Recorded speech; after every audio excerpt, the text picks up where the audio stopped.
Accident really, Shondell and I had a vision, a dream, a goal, and that was to get out of the city. We wanted to be on a farm and on a ranch, and so we were looking to build that and find that ground. So the day of the accident, the day of truth, it was April 3rd, 2001.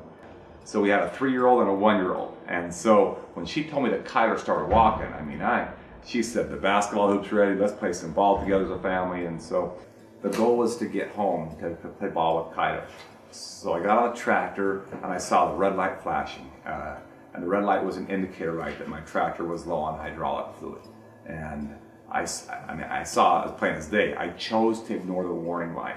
And the reason why I chose to ignore that red light is because 2 things. I was in a hurry, and the second thing is I had gotten away with it before.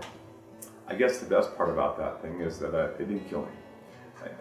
Although I did wish that it had at the beginning, but I was still breathing. And 48 minutes later, I was found by my wife. I never showed up to play ball, so she came looking for me. She thought that I was gone. And I guess here's the best part, is that out here, as we're out here in the country, we don't have firefighters out here. We live out in the country. There's not a fire station one out here with full-time firefighters, but we have cowboys. They're all over the place, and they will pagers on their belt. And so when that 911 call went in that night, coming from my wife to dispatch in town, 5 cowboys showed up. I know every one of them. I've been working with those guys. And 3 Utah State troopers showed up within 12 minutes. And 8 men lifted that 2,800-pound bale off my body. In the hospital, my father told me I could still be a guide, and I called his bluff. In fact, I said some things to my father that I have not repeated again in my lifetime. My dad heard my vocabulary, and he turned around and he walked out of the intensive care into the hospital. So he left a guy on a bed, breathing through a trach and hooked up to a halo brace, completely numb, not even able to feed himself. And he only let me sit there for a couple minutes. And my dad said this: "Are you ready to be teachable, or are you just going to sit there paralyzed like everybody else does in their life?" And he had the intuition to say that to my face. So I called his bluff. I said, "You want me to be a better husband, a better father? You want me to be a guide? I can't even hold the rifle. I can't even put the camouflage on my body, Dad, let alone call in an elk. I can't get up the mountain. I just think that you're being unrealistic, and I think that you're speaking about things you have no idea about." And he said, "You don't have to wear camouflage to be a guide. You don't have to wear cowboy boots to farm." And so for the last 17 years, I have found that to be true. Instead of this ranch that we were working our tails off to build, which consists of about 2,000 acres, I've been to 52 countries on all 7 pieces of ground that God made. That's a big ranch.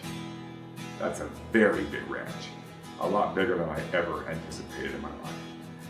But I am a quadriplegic. But I will say this: in my travels, and I hope that this doesn't offend anybody, I've met people that can walk and that have full function of all their body that are more paralyzed than I'll ever be in my lifetime. Because they refuse to change 3 things: behavior, habits, and their attitude towards their current circumstance. When people focus on their losses more than what they have, they find themselves trapped. So I tend to try and focus on the 5% that I have. And with that, Shondell and I have been able to maintain our marriage. Not because of me, trust me, this is because of her teaching. We've added 2 more children to our family. No, we can't have children like we used to. Shondell said that that's not the reason that she married me anyway. I don't know that I liked hearing that, but I have to believe that. Otherwise, we'd be divorced. And I don't want to be like most. Don't be offended by that. Statistically, most get divorced. If I want to be like most people, I'll do what most people do. I don't want to be like most people, so I'm not going to do what most people do. I'm going to try and be different. I'm going to try and do the hard things, because it is tough to make a relationship work over an eternity, and that's our goal. The 2 children that we've added to our family, so we had Ace and Kyler before, the 2 boys. Now we've added a little girl from Guatemala who's now 13, and we just got Caleb this year. He's 8, and he is from Ethiopia, and this little kid has just been a blessing in our life. I was asked once on a national indicator show, or a well-known TV show, that if I could go back and change what happened to me that night and actually fix the hydraulics, would I do it? And I thought about that, and my answer is simple, but my answer is very, very clear. I would not change what happened to me that night. And some might not understand, and they might even think that I'm foolish, and I'm cool with that. That's all right.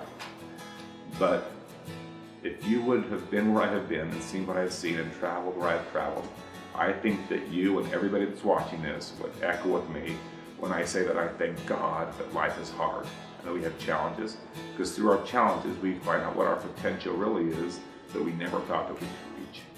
I never thought that I'd be able to get myself dressed with no hands.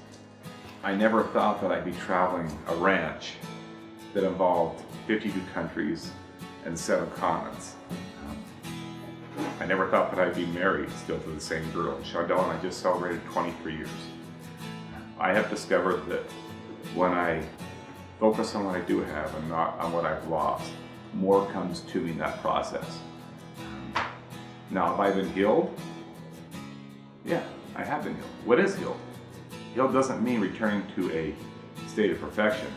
Healed, in my mind, means being able to reach places that you never thought that you would reach and experience success. Success doesn't mean money. Success means having those that love and care about you the most be the closest to you. Many of us lose those that are closest to us. That is unsuccessful. If I can keep those that I love the most closest to me and love me and I love them, to me that is true success, and I know what that feels like. And there are a lot of people out there that are missing that in their lives. And again, I'm saying that because my wish for them is to have that.